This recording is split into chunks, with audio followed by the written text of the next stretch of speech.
सर्वांग निर्मळ चित्त जैसे गंगाजळ, मुखी अमृताची वाणी देह देवाचे कारणी।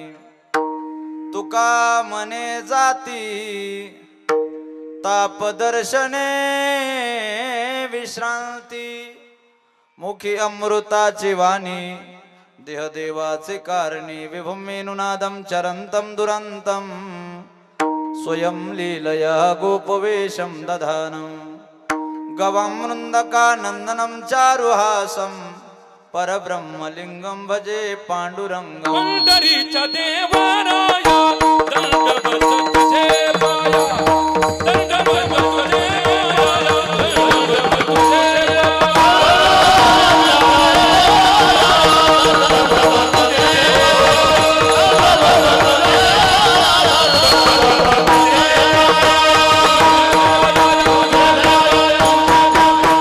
कलावज्ञ जीवोदरार्थावतारं कलंकांक तेजोदिकामोदिवक्त्रं, कलानिशबाधापनोदार दक्षं समाधिस्थमूर्तिं भजे ज्ञानदेवं।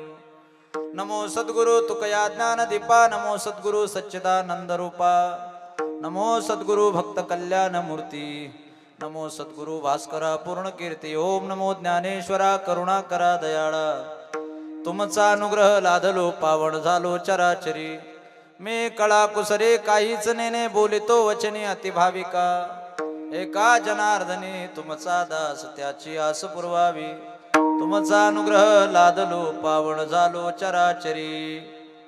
नागेंद्र हराय त्रिलोचनाय भस्मंगरागाय महेश्वराय, नित्याय शुद्धाय दिगंबराय तस्मै नकराय नमः शिवाय। शरदिंदो समाकारे परब्रह्म स्वरूपिणी, वासरा पीठ निलये सरस्वती नमस्तुते।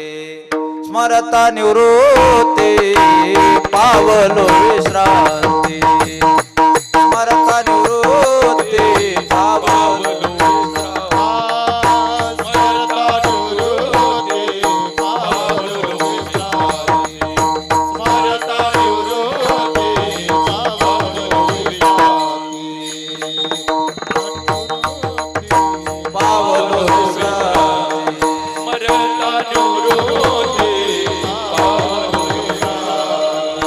संसाराची शांती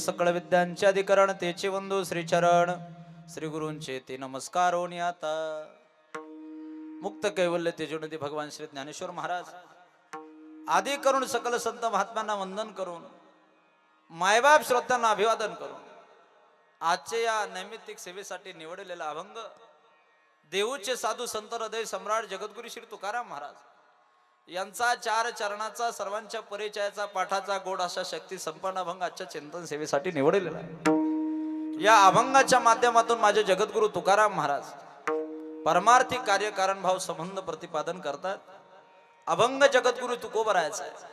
कैलासवासी सोपान काका आपल्यातून जाऊन जवळपास 1 वर्ष पूर्णत्वाकडे जात आहेत। त्या निमित्तानं आपण सगळे उपस्थित आहोत, शेवटची आदरांजली श्रद्धांजली देण्यासाठी आहोत। गायन साठी एक नाशिक जिल्ह्यातील एक गोड रत्न वारकरी वैभव, ज्याने वारकरी संप्रदायाला आपलं संबंध जीवन समर्पित केलेलं आहे, ते आमचे हरिभक्ती परायण भजन सम्राट रविदासजी महाराज जगदाळे आबा पूज्यश्री आबांची उपस्थिती आहेत।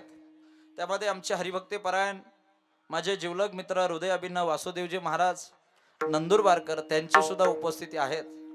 त्यामध्ये हरिभक्ती परायण आम्ही ज्यांच्यावरती नितांत प्रेम करतो ते आमचे गजाननजी महाराज खेट्टे, गजानन बाबाची सुद्धा उपस्थिती आहेत।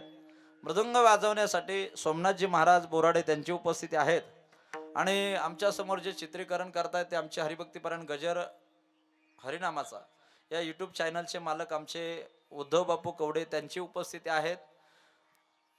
आपला आवाज फिल्टर करण्याचं जे काम करतात श्री गणेश साऊंड सिस्टम मंडप रायपूर रामपूर नैताळे हिरेबंधू त्यांची उपस्थिती आहेत.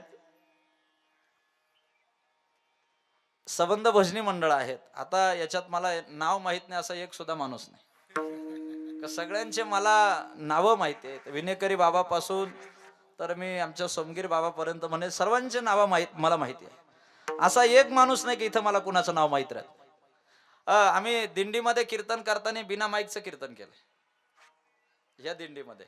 मी आत्ता आबांना सांगितलं की गाजरवाडी असेल, शिवरा असेल, नांदूर मधमेश्वर असेल, एक वेळ मासा पाण्याविना राहू शकतो पण आम्ही या लोकाविना राहू शकत नाही. वारकरी संप्रदायाला समर्पित केलेलं जीवन असे असणारे हे माणसं आहेत.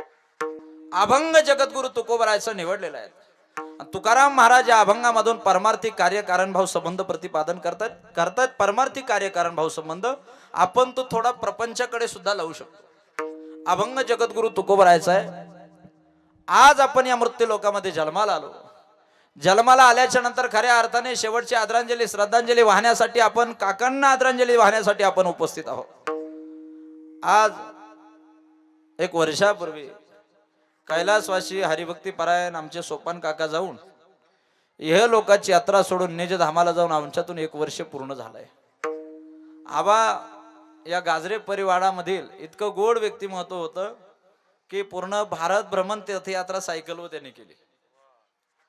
आणि अशा माणसाचं श्राद्ध करण्याचं सौभाग्य खऱ्या अर्थाने आपल्यासारख्या साधकाला मिळतं हे आपलं परम भाग्य आहे. काकांच्या बाबतीमध्ये जर बोलायचं झालं तर चांगल्या कीर्तनकाराला लाजवेल असा परमार्थ त्यांच्या जीवनामध्ये होता.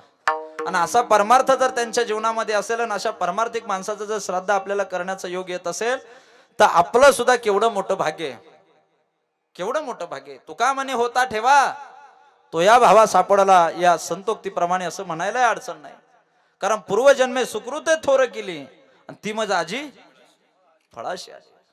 महाराज म्हणतात की बाबा असे वारकरी माणसं राहतात ज्या घरामध्ये आज श्राद्ध अतिश्रद्धेनं केलं जातं त्याला श्राद्ध असं म्हणतात.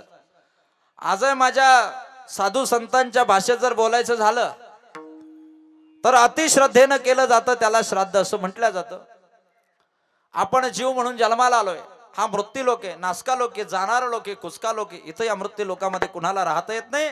नासक्या कुचक्या प्रपंचामध्ये आपण या जन्माला आलो. या मृत्यू लोकांमध्ये स्वर्गाची देवता इंद्र आहे, कैलासाची देवता भोले बाबा आहे, तशी पाताळाची देवता शेष आहे, तशी मृत्यू लोकाची देवता मरण आहे.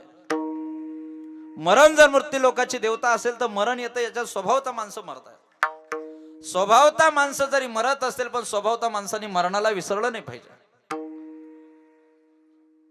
अरे आज श्राद्ध आहेत. आमचे तुकाराम महाराज म्हणतात बाबा मी सुद्धा श्राद्ध घातलंय, मी सुद्धा पिंडदान केलंय, पण तुम्ही ज्या पद्धतीनं पिंडदान करता ना त्या पद्धतीनं मी पिंडदान केलेलंच नाही. तुम्ही काय करता भाताचा पिंड तयार करता मग कावळ्याची वाट पाहता. जसा भाताचा पिंड पाडण्यासाठी तुम्ही सर्व प्रापंचिक माणसं तयार होतात तसा मी सुद्धा पिंड पाडलाय. पण कोणता पिंड? देहरूपी पिंड. मी माझ्या विष्णू परमात्म्याच्या चरण कमलावरती व्हायला. परिणाम जे गयेला जाऊन श्राद्ध घालायचं होतं ते थांबलं ना. माझे झाले गया वर्जन,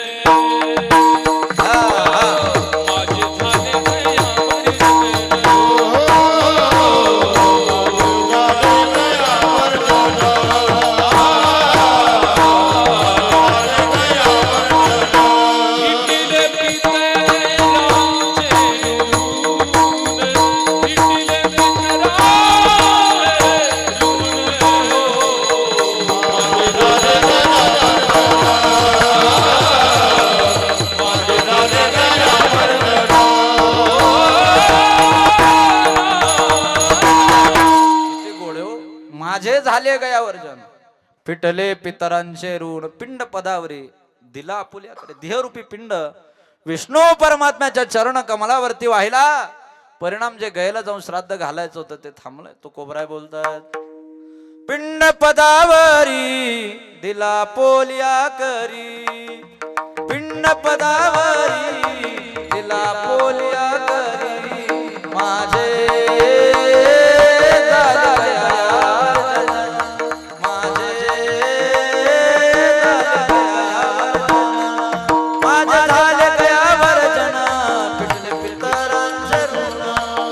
झाले गया